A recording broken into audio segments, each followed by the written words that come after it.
అడిగినప్పుడు నారా చంద్రబాబు నాయుడు గారు మాతో మాట చెప్పారండి. ఆయన ఒక కథ చెప్పారు మాకు.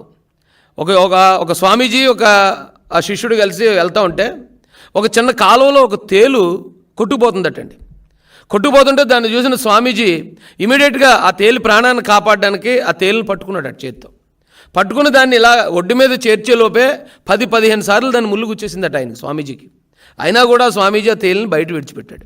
అప్పుడు శిష్యుడు అడిగాడట, స్వామీజీ మీరేమో దాన్ని ప్రాణం కాపాడదాం అనుకున్నారు, అది చూస్తే మిమ్మల్ని ముళ్ళు గుచ్చేస్తుంది కదా అంటే ఆయన మాట అన్నాడట, ముళ్ళు గుచ్చడం అనేది దాని నైజం, కాపాడడం అనేది మనిషిగా మన నైజం.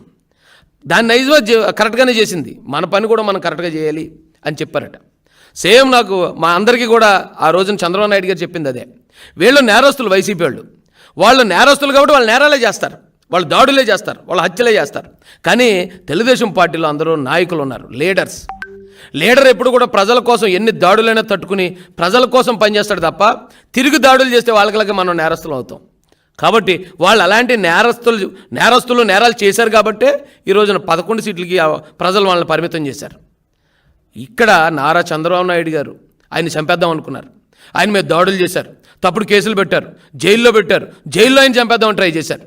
నారా లోకేష్ గారి మీద 1-10 సార్లు దాడులు చేపించారు, రాళ్ళు ఇచ్చి కొట్టించారు, ఆయన చంపుదామని ప్రయత్నించారు. తెలుగుదేశం పార్టీ కార్యకర్తలు అందరి మీద, తల్లి లాంటి భువనేశ్వరమ్మ మీద ఎంత దారుణమైన నేరస్తులు. జగన్మోహన్ రెడ్డి గారి నేరస్తుడు, అవినాష్ రెడ్డి మర్డర్ కేసులో నేరస్తుడు, అతను ఆల్రెడీ బెయిల్ మీద బయట ఉన్నాడు. ఈ అనంతబాబు అనేవాడు చంపేసి డెడ్ బాడీ ఎమ్మెల్సీలు, ఎమ్మెల్యేలు, మంత్రులు, అంబటి రాంబాబు మంత్రి మహిళలతో అసభ్యంగా ప్రవర్తించాడు.